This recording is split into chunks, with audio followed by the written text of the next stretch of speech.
আসন্ন কুরবানি ঈদকে সামনে রেখে সাভারের পৌরসভায় একমাত্র অস্থায়ী পশুর হাটের দরপত্র উন্মুক্ত করা হয়েছে। বিকালে সাভার উপজেলা পরিষদে এ দরপত্র উন্মুক্তকরণ করেন সাভার পৌর প্রশাসক ও উপজেলা নির্বাহী কর্মকর্তা সাইফুল ইসলাম। এতে হাটটির সর্বোচ্চ দরদাতা ছিলেন স্বেচ্ছাসেবক দলের নেতা দেলোয়ার হোসেন। ঢাকা আরিচা মহাসড়কের সাভার পৌরসভার রেডিও কলোনি মাঠে এ পশুর হাট অনুষ্ঠিত হবে।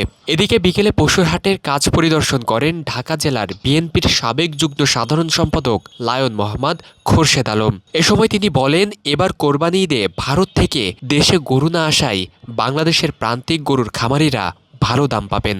এছাড়াও হাটটিতে পশু বেচাকেনায় ক্রেতা বিক্রেতাদের জন্য নিরাপত্তার পাশাপাশি জাল টাকা শনাক্তকরণে উদ্যোগ নেওয়া হয়েছে বলেও তিনি জানিয়েছেন। পৌরসভা একটি কুরবানির পশুর হাট নির্ধারণ করছে এখানে রেডি করে এই মাঠে।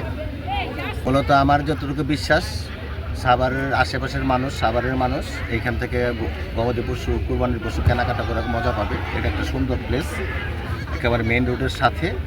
পাশাপাশি আমাদের ভলেন্টিয়ার টিম এবং প্রশাসনের বিভিন্ন টিম থাকবে, নিরাপত্তার সাথে মানুষ কেনাকাটা করতে পারবে।